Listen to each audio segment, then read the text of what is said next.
आदि भुल्बी। मैं एक टीचर भी हूँ और रेडियो से भी मेरा ताल्लुक़ है, सोशल वर्कर भी हूँ।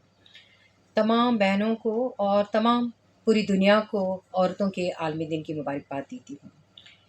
औरतों के आलमी दिन को कई सालों से मनाया जा रहा है और वैसे तो औरतों को अपने हुकूक हासिल होने चाहिए और अपने हुकूक के बारे में पता भी होना चाहिए कि मेरे क्या हुकूक हैं और मेरे क्या फ़राइज़ हैं। जब हम हुकूक और फ़राइज़ दोनों हमें मिलेंगे, हम औरतों को मिलेंगे, तो यकीनन मुआशरे में एक पॉज़िटिव इफ़ेक्ट होगा। दूसरी बात ये है कि हमारी वो औरतें जो मुख्तलिफ़ जगहों पर काम करती हैं, जैसा कि मैं आपको वो जगह बता रही हूँ, वो प्रोफ़ेशनल लाइफ़ गुज़ार रही हैं। वो बाहर आती हैं, अपने काम करती हैं और उन्हें इतनी आज़ादी हासिल थी कि उन्होंने तालीम हासिल की। तालीम हासिल करने के बाद मुख्तलिफ़ शोबों में वो काम कर रही हैं और अपने फ़राइज़ अदा कर रही हैं।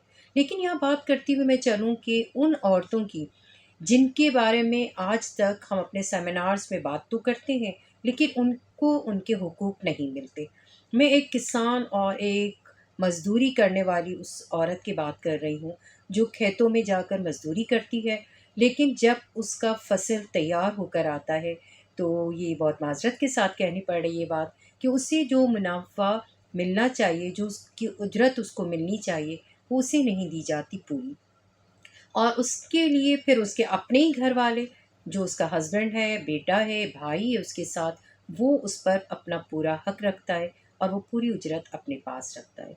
तो इस हालत में फिर वो औरत पूरी ज़िंदगी जो है मेहनत तो करती रहती है, लेकिन उसे अपना हक नहीं मिलता।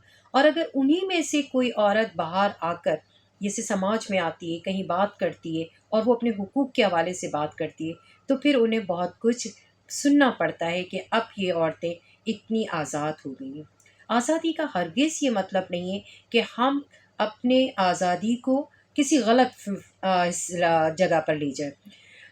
हमारा ये मतलब होता है कि हर एक औरत को, हर एक बेटी को इतनी आज़ादी हासिल होनी चाहिए कि वो बचपन में एक तो तालीम हासिल करे, जब वो अपने थोड़ी बड़ी होती है और समझदार होती है तो उसे अपने हिस्से का काम करने के लिए भी आज़ादी होनी चाहिए। जब वो अपने पाँव पे खड़ी होगी इसका मतलब कि वो जॉब करती होगी, कोई काम करती होगी और मंथली उसको अर्निंग होती होगी, तो वो अपने घर में भी, अपने समाज के लिए भी एक बेहतरीन किरदार अदा कर सकेगी। ये पूरी दुनिया 8 मार्च को औरतों का आलमी दिन मनाते हैं। देखिए मनाते हैं तो इसका मतलब यही है कि औरतों के उनके राइट्स मिलने चाहिए और हम भी यहाँ पर पाकिस्तान में और अपने सूबा सिंध में भी औरतों का आलमी दिन मनाते हैं और बहुत अच्छा रहता है। हमारे साथ हमारे मर्द हज़रात भी हमारे साथ-साथ होते हैं। इसलिए मैं तमाम औरतों को आज के दिन की मुबारकबाद पेश करती हूँ।